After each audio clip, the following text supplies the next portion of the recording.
Okay, let's switch gears. Um, I asked this question to everybody because I'm a foodie. What is Chuck Gardner's favorite food? Well, I love to cook out. Okay. I love to grill, and but if it's not something that I prepare, Mm-hmm. um, I absolutely love chicken parm. Uh, Okay. All right. it's probably my favorite meal. Italian's not my favorite food. Mm-hmm. Chicken parm is probably my favorite meal. I love Mexican food, so Oh, you and me both. I'm half Mexican, and my dad's Mexican chef, so I know all about it. I love Mexican food, man. Okay. It's the best. All right. Okay. So let's talk about race car for a second. I saw that you once used to be a race car driver. What's the deal with that? Yeah, it was. It was a lot of fun. My dad was a racer. I grew up around racing, and I never really had the opportunity to do it. And in the early '80s, we bought a bowling center. Mm-hmm. It was anyway, it's a long story with the bowling center, but we got a bowling center in Franklin, Virginia.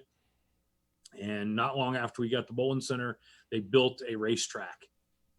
About it's the racetrack's still there. It's not operational anymore. Okay.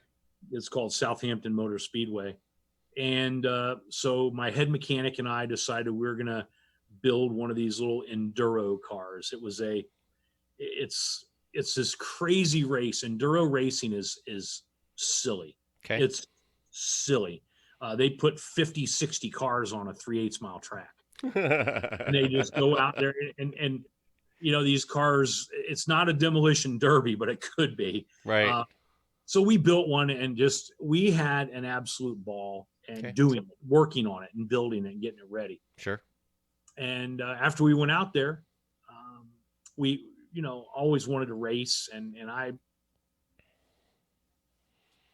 decided, you know what, I want to race. I Okay. want to go racing on the weekends, and I thought it was a great opportunity to promote the bowling center Okay. at the Speedway.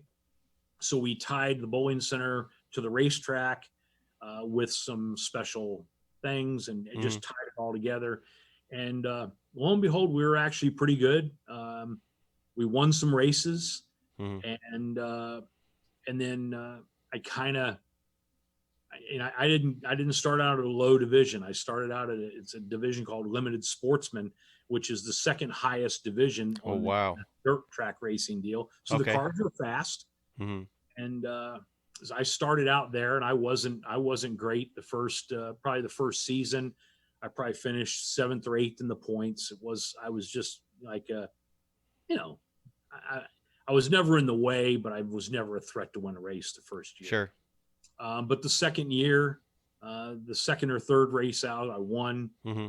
and then I won a couple weeks later, and I was actually a threat to win the championship, and ended up finishing third in the championship that year. Had some bad luck down the stretch, and then we decided we wanted to go asphalt racing, and we bought a late model stock car. Okay. And in 1993, I was the late model stock car rookie of the year at East Carolina Motor Speedway. Wow. Look at you go. Yeah, I was old. I was probably the oldest rookie of the year ever. Okay. Um, but it was fun, and we enjoyed it, and we promoted our bowling center and our sports bar, and it was a nice way to connect the Okay. businesses, and people that went to the races on Saturday night could come and bowl a game for free, or they could go to the sports bar, which we had entertainment. Mm-hmm. The sports bar was in the same shopping center with the bowling center. Okay. So we had a 32 lane bowling center, and Wow. we had a 7,000 square foot sports bar, about, I don't know, 10, 8 or 9 doors away, probably down the, the, uh, the bowling center was the anchor for Mm-hmm. the strip mall. It was a strip mall with the bowling center was on one end, and there was a movie theater on the other end. And the sports bar was right in the middle. Sounds like my kind of place. Yeah, it was fun. And so people could come to the sports bar right from the races Mm-hmm. and show their ticket or show their armband, and they got in for free. Okay. And if they wanted to come bowling, they could come bowl a game for free. So it Okay. was kind of a nice marriage, and Okay. it helped promote our business, and I enjoyed it. So speaking of promoting, I saw that you created the Bowl for Life Foundation. Can you tell some people about that? The Bowl for Life Foundation started as a just a fun little monthly tournament. My son owns three pro shops Okay. and three different bowling centers, obviously, and one in Gastonia, North Carolina, George Pappas, Liberty Lanes, and then one down in Rock Hill, South Carolina, and one in Columbia. So what they did is him and his other managers, the other two managers of the stores, created these little teams of bowlers. So what I wanted to do is teach kids Okay. how to about Baker bowling. Okay. I love team bowling. Yeah. Absolutely love team bowling. Team bowling is so cool. Yep. And so I wanted to teach these kids because when they go off to high school and college, they're going to bowl Baker. Mm-hmm. And a lot of them never even heard of Baker bowling. They didn't know what it was. So we had a qualifier every month, and the top 5 kids from each of the 3 teams got on the Baker team, and then they bowled Baker matches, and it was just a lot of fun. So we started awarding some scholarship money for this. Oh, that's fantastic. And then we decided we wanted to become a scholarship foundation. Okay. So in 2015, Mm-hmm. I think it was 2015, we set a goal to give away $25,000 in scholarships that year, and we've grown every year. Last year we gave away almost 70,000. That's amazing. 67,000. Okay. And this year we're going to give away 100,000. Wow. That's life-changing money for some people when Yeah, you're getting into college. yeah. It's and we're touching a lot of kids. Mm-hmm. Like right now, we're giving away 5 $1,000 scholarships every month. Okay. To 5 different kids, and it's a lot of fun. It's really been fun during this lockdown because Mm-hmm. the kids are all, a lot of kids are bummed out about junior gold and all Sure. their tournaments Absolutely. being canceled and all these things going on. So we're trying to give them some light at the end of the tunnel and have some fun with them. Sure. We're actually announcing another scholarship tonight. Okay. That our next scholarship is actually sponsored by Storm. Okay. And that was kind of my goal when I started this thing. We had a cool T-shirt. I said, why don't we make T-shirts and sell them? Okay. It'll generate some revenue. Sure. And my wife said, well, how will we do that? I said, well, we'll just buy the T-shirts. Mm-hmm. We'll pay for them, and we'll sell them online. Mm-hmm. And all the money that gets raised goes into the scholarship foundation. So it was my contribution, Okay. Personally, to the foundation. So to this day, to this minute, we sell a lot of apparel now. That's fantastic. All the apparel we do, Mm-hmm. all of it, I pay for it Okay. personally. And then in all of the money, it's not the proceeds, it's not the profits. All of it. Every dollar goes into the scholarship foundation, every dollar. And so we built this cool T-shirt, and it was called "Breaking Down the Barriers," and that was my goal. I wanted to make sure that we had multiple bowling ball companies involved, multiple distributors involved. Hudson, Classic, Mm-hmm. East Mitchell are all involved. Okay. They're all involved. Jersey companies. Mm-hmm. I wanted to make sure that we had multiple jersey companies involved. We have Logo Infusion, we have High Five, we have gosh, I'm drawing a blank. Cliffs, Coolwick. My gosh, and we have Turbo and Mm-hmm. Turbo and Vice are both involved. So Everybody's in. everybody's in. That's phenomenal. And it's not about branding them. It's about helping the kids. It's about the kids. Yeah. And Okay. I thought that might be a battle because, I do work for Brunswick. Mm-hmm. But I will tell you that Storm has been unbelievable. All the jersey companies have been unbelievable. And it's just been a lot of fun. What a big win, and what a good way to give back. Now, as we're starting to wind down, I'm going to switch gears again. What would be your best advice for players who want to turn pro? Don't try to be everything. Okay. I think it's important to have some versatility. But I think it's really important to be great at what you can do. Okay. Because you're not going to beat the best in the world when you're bowling with your, and I don't even like to categorize it this way, but if you have an A, B, and C game or a Mm-hmm. D game, I don't like to categorize that way because I think you got to be good at all of them Sure. to just be competitive. But I think really focus on your strengths, practice your weaknesses, Okay. but the most important thing, and you can go back through history forever and ever, be a great spare shooter. I knew you were going to say that. You have to be. Mm-hmm. You look at the greats. You Mm-hmm. you can take the top 20 best of all time, Mm-hmm. and none of them were marginal spare shooters. They're No. just not. And you're going to have those splits, and you're going to need to be able to convert them. You got to make some splits. You got to make sure you get all your count, and you cannot give up single pin spares. Even though the scoring environment is higher today Mm-hmm. than it used to be, but if you look at the players of the year Mm-hmm. and the greatest players of all time, you look at that list, and I don't care who you put in it, but let's say that there's seven or eight that absolutely belong on this Mount Rushmore Sure. of bowling, and it's obviously Pete and Earl and Walter Ray and Duke and Parker and Roth. Uh, you know, these guys, they have to be there, right? They absolutely have to be there. And you look at their strengths. We're, Mark Roth was an unbelievable spare shooter, like Yeah. silly. Made the 710 on TV. Absolutely. So, you know, work on what you're not good at, Okay. but understand your limitations. Okay. You can't, if you watch Norm Duke's career, Mm-hmm. and I would argue that Norm Duke is probably the most versatile player our tour has ever seen. That's amazing. Uh, he Norm could do it all, and he focused. When you look at Norm's game, Mm-hmm. he focused on his strengths and was still very good at his weak spots.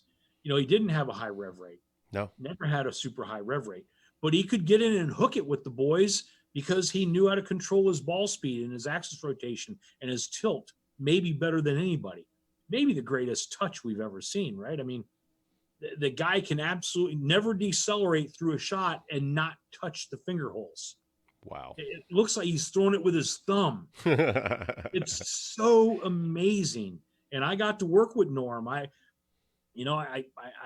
was his rep when he bowled his 300 on TV. I've Mm-hmm. got the balls here from where he shot his 300 on TV. Um, it's pretty Yeah, neat. Norm's a boss. There's no question about that. Absolutely. All right, so given the current situation, what does the future of bowling look like to you right now? Um, Well, I think the future of bowling before this pandemic happened Mm-hmm. was unbelievably on the uprise, Mm-hmm.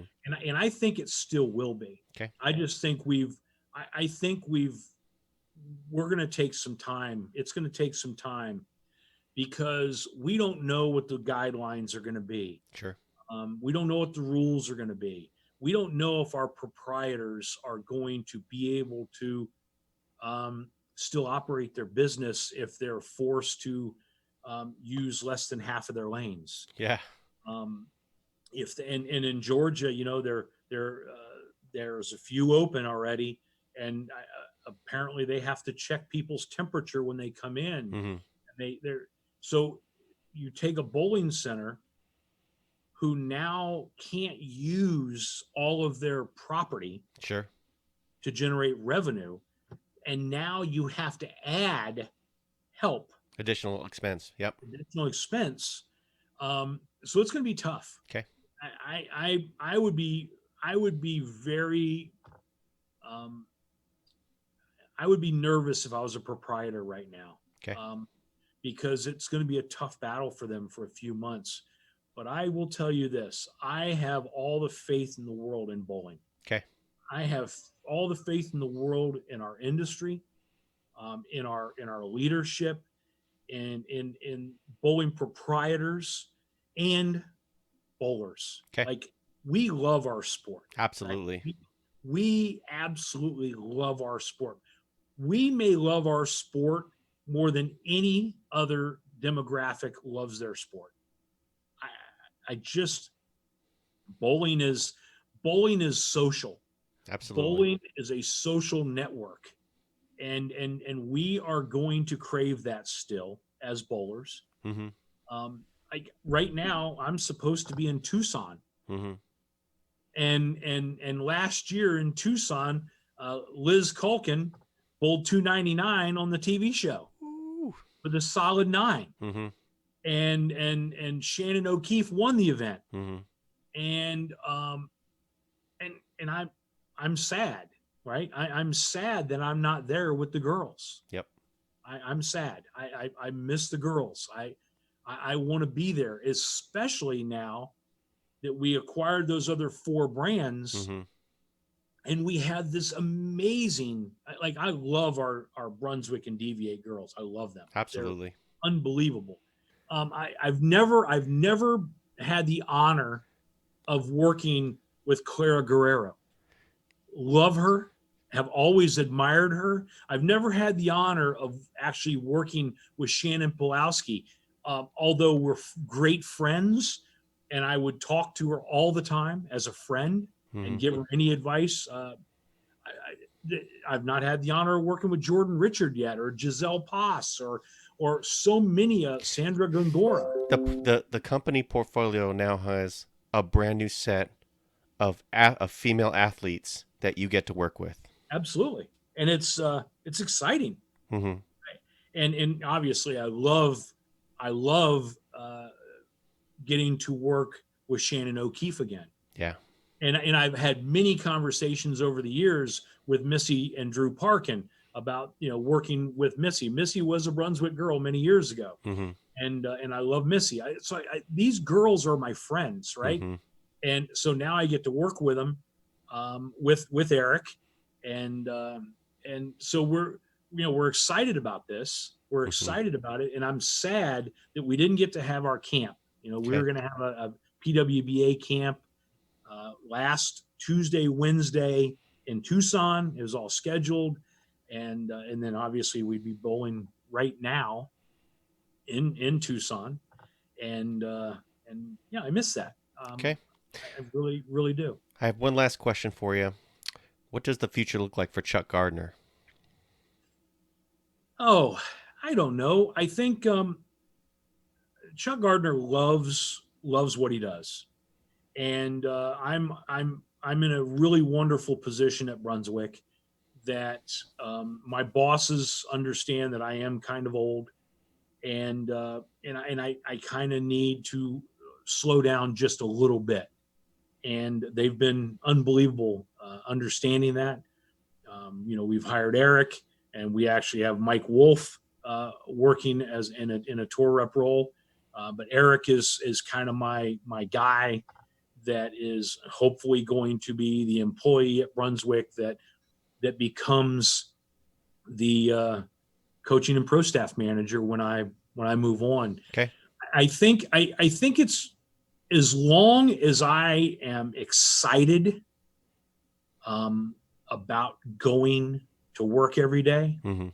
as long as I'm excited about the opportunity to help young players win their first title, um, be in a position like we have a couple of girls that I could see us actually having um, three or four of the top five in the battle for Player of the Year this year on the Wow. PWBA tour, and you know um, that's fun.